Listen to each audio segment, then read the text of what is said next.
प्रमुख जिल्हा व सत्र न्यायाधीश SB अग्रवाल साहेब, फीत कापून या न्यायालयाचे उद्घाटन माननीय ओक साहेबांच्या हस्ते झालेलं आहे आणि मोठ्या संख्येने उपस्थित सर्व आमच्या लाडक्या वकील बहिणी आणि लाडके वकील भाऊ, खरं म्हणजे बहिणींना आज खऱ्या अर्थाने जागतिक महिला दिन आहे, त्याच्या देखील खूप खूप शुभेच्छा देतो। आज या ठिकाणी हे न्यायालय होतंय, लोकांना ठाण्याला जायला लागायचं। या न्यायालयासाठी देखील अनेक लोकांनी प्रयत्न केले, अगोदर त्यांची नावं घेतली, नाईक साहेब असतील, प्रताप सरनाईक आहेत, आमदार आहेत, सगळ्यांचा प्रत्येकाचा सहभाग असतो। शेवटी न्यायालय कुणासाठी होतं? वकिलांसाठी, न्यायाधीशांसाठी नाही, तर सर्वसामान्य माणसाला न्याय मिळवून घेण्यासाठी न्यायालय महत्त्वाचं आहे। आणि आज ते मीरा भाईंदरमध्ये होतंय। मीरा भाईंदर वाढतंय, वाढत्या गरजा, वाढत्या शहरीकरणाबरोबर इथं कोर्ट होणं गरजेचंच होतं आणि म्हणून मीरा भाईंदरकरांनी खूप वर्ष या ठिकाणी वाट पाहिली, परंतु 1760 विघ्न आली तरी सुद्धा आज या इमारतीचा ओक साहेबांनी शुभारंभ केलाय, याचा आनंद आपल्या सगळ्यांना।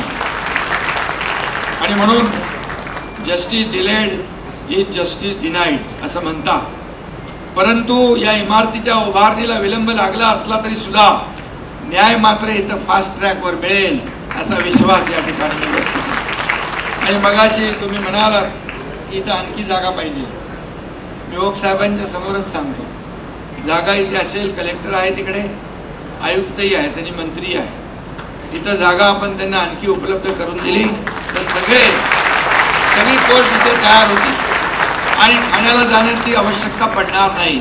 त्यामुळे सरकार म्हणून आपण ते नक्की करू, ही खात्री आपल्याला मी या ठिकाणी देतो। आता परिवहन मंत्री प्रताप सरनाईक आहे, तुमच्या आता गाड्यांमधली गर्दी कमी होईल ठाण्याला जाणारी आणि लोकांना दिलासा मिळेल। गमतीचा भाग सोडा, अगदी विकासाच्या रेट्यासोबत या भागातली लोकसंख्या देखील झपाट्याने वाढती आहे। खरं म्हणजे 2.5 वर्ष ओक साहेब आम्ही या महाराष्ट्रामध्ये, मुंबईमध्ये वाहतूक कोंडी असेल, मेट्रोचं जाळं असेल, आता ही मेट्रो आहे, पुढच्या 1 वर्षभरामध्ये ही मेट्रो कंप्लीट होऊन जाईल, मेट्रो तयार होईल आणि मेट्रोमुळे देखील ही खाजगी वाहनं रस्त्यावरची कमी होतील। आपण 337 किलोमीटरचं मेट्रोचं जाळं MMR, मुंबई MMR मध्ये आपण नेटवर्क करतोय आणि यामुळे ट्रॅफिक, पब्लिक ट्रान्सपोर्ट चांगला असेल, मग स्वतःच्या गाड्या लोक घेऊन येत नाही, मेट्रोमध्ये बसतात आणि नक्की याचा फायदा होईल। आम्ही युद्ध पातळीवर ते काम करतोय आणि त्यामध्ये शेवटी इन्फ्रास्ट्रक्चर महत्त्वाचं आहे, कनेक्टिव्हिटी महत्त्वाची आहे आणि पब्लिक ट्रान्सपोर्ट देखील महत्त्वाचं आहे, ते देण्याचं काम सरकार करतंय। आता जिथं अगदी दाटीवाटीची जागा आहे तिथं आम्ही नवीन एक संकल्पना केली, पॉड टॅक्सीची। आम्ही कुर्ला ते BKC एक पहिला प्रयोग करतोय आणि मीरा भाईंदरमध्ये देखील पॉड टॅक्सी करतोय, ठाण्यातही होईल आणि त्यामुळे खूप चांगलं एक सुविधा, चांगली सुविधा लोकांना मिळेल आणि लोक लवकर लास्ट माईल कनेक्टिव्हिटी जी आहे ती मिळेल आणि लोकांना त्याचा फायदा होईल।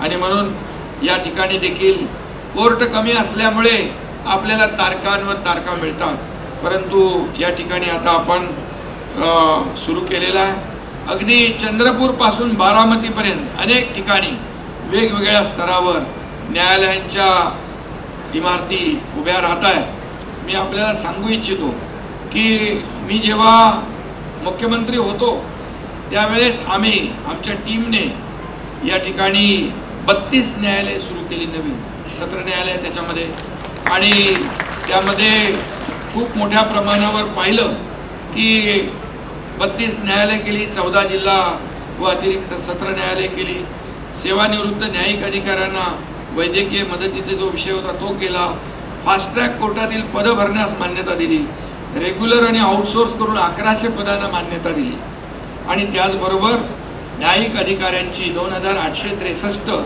अतिरिक्त पदं देखील त्यालाही मान्यता दिली आणि डिजिटायझेशन, IT आणि AI ही आता आपल्या काळाची गरज आहे, त्यावर देखील सरकार काम करते।